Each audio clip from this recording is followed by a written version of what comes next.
wabarakatuh semua. Waalaikumsalam. Selamat pagi. Pagi Bu.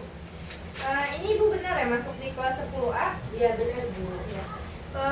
Nanti Ibu mau minta rekapan absennya kepada ketua kelas ya? Iya Bu. Ya baik. Sebelum pelajaran kita mulai, coba untuk berdoa terlebih dahulu menurut kepercayaan masing-masing. Berdoa dimulai. Ya, berdoa selesai. Sebelumnya ada yang sudah pernah kenal Ibu atau bertemu di luar? Belum Bu. Ya, sebelumnya perkenalkan terlebih dahulu. Nama Ibu Cindy, kalian bisa panggil saya Ibu Cindy. Di sini saya akan mengajarkan kalian ilmu ekonomi. Ya, di sini Ibu untuk pertemuan pertama mungkin di sini hanya mengajarkan dasar-dasarnya dulu saja ya. Nanti Ibu akan membacakan materi yang akan kita pelajari. Jika ada pertanyaan boleh untuk bertanya ya. Iya Bu. Ya. Di sini Ibu akan memaparkan kepada kalian apa sih itu ekonomi, apa sih itu ilmu ekonomi. Di sini ilmu ekonomi itu banyak dasar-dasarnya ya. Mungkin di sini Ibu akan menguraikan materi fungsi bank sentral ya.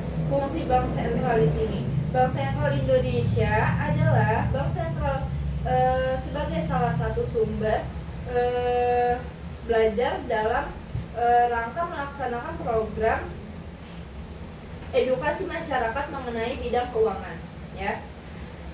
Di sini juga bank sentral itu dapat mendampingi belajar tentang bank sentral langsung dari BI dalam struktur moneter. Fungsi bank sentral adalah sebagai pengendali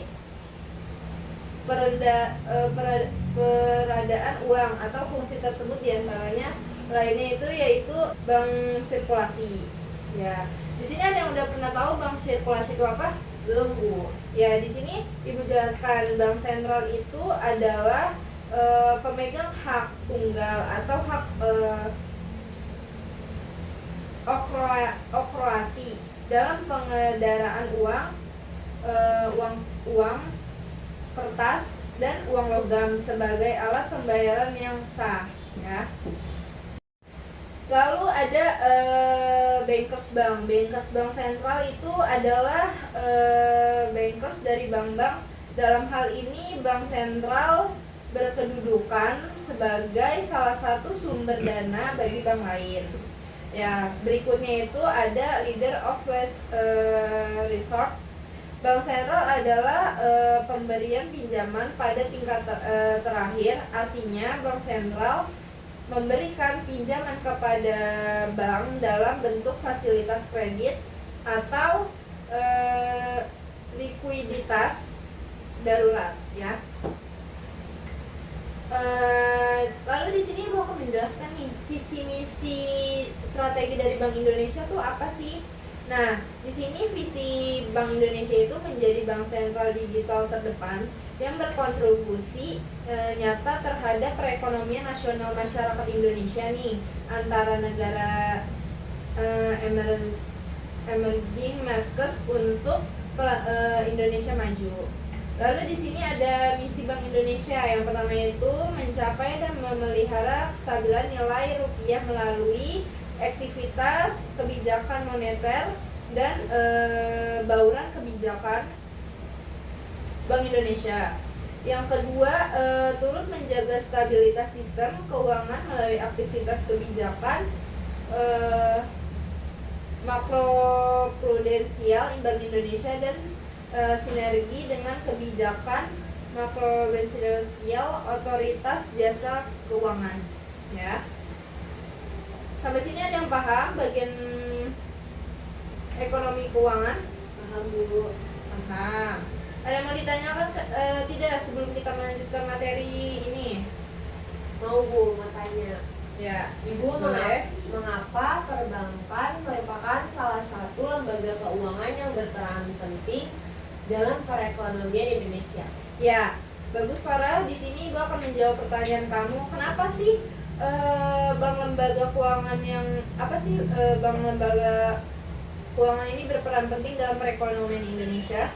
Ya, Melalui penyaluran kredit dan produk-produk keuangan, perbankan membantu sektor-sektor ini membiayai aktivitas mereka dan membantu memperkuat perekonomian Indonesia. Jadi di sini lembaga keuangan itu sangat penting di Indonesia, sangat diperlukan, gitu ya. Sampai sini paham? Paham Bu. Lalu di sini Ibu akan melanjutkan materinya kembali ya. Di sini itu ada nilai strategi Bank Indonesia. Ya, nilai-nilai strategi Bank Indonesia itu adalah satu, kejujuran dan integrasi. Lalu itu ada keunggulan. Di sini ada keunggulan, keutamaan, kepentingan umum, koordinasi, kerjasama tim yang berlandaskan keluhuran nilai-nilai agama. Ya. Lalu di sini tujuan dan tugas Bank Indonesia. Kalian tahu gak sih di sini apa tujuan dan tugas Bank Indonesia? Tidak tahu Bu. Ya, tidak tahu ya. Di sini Ibu akan menjelaskan tujuan tunggal dari Bank Indonesia. Dalam kepastiannya, sebagai bank sentral, Bank Indonesia mempunyai satu tujuan tunggal, yaitu mencapai dan memelihara kestabilan nilai rupiah, kestabilan nilai rupiah, nilai uang logam di Indonesia ya.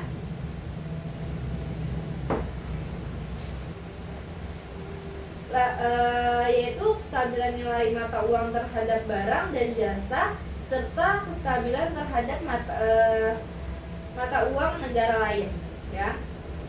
Aspek pertama tercermin pada perkembangan laju inflasi. Sementara aspek kedua tercermin pada perkembangan nilai tukar rupiah terhadap mata uang negara lain. Perumusan tujuan tunggal ini dimaksud untuk memperjelas sasaran yang harus dicapai Bank Indonesia serta batas-batas tanggung jawabnya ya. Lalu di sini tiga pilar utama.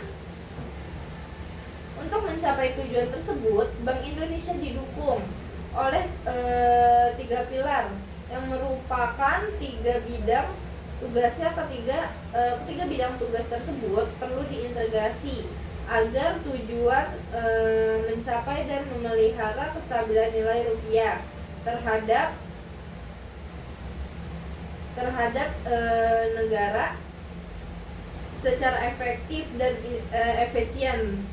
Berikut tugas dan fungsi Bank Indonesia yang telah dituangkan dalam bentuk gambar. Nah, itu nanti akan Ibu sampaikan di grup ya untuk gambar-gambarnya. Gimana sih pilar utama Bank Indonesia itu ya? Di sini ada yang ingin bertanya? Ada yang bertanya? Ya, ada yang ingin bertanya sampai di sini? Bu, saya mau nanya, Ya, apakah boleh. lembaga keuangan itu penting untuk kemajuan perekonomian? Ya, lembaga keuangan itu sangat penting ya Farah di Indonesia. Sektor keuangan sendiri memegang peranan yang sangat penting dalam memicu pertumbuhan ekonomi suatu daerah. Menurut Bank Dunia, sektor keuangan yang semakin berkembang diyakini dapat mendorong atau pertumbuhan ekonomi menurun kemiskinan.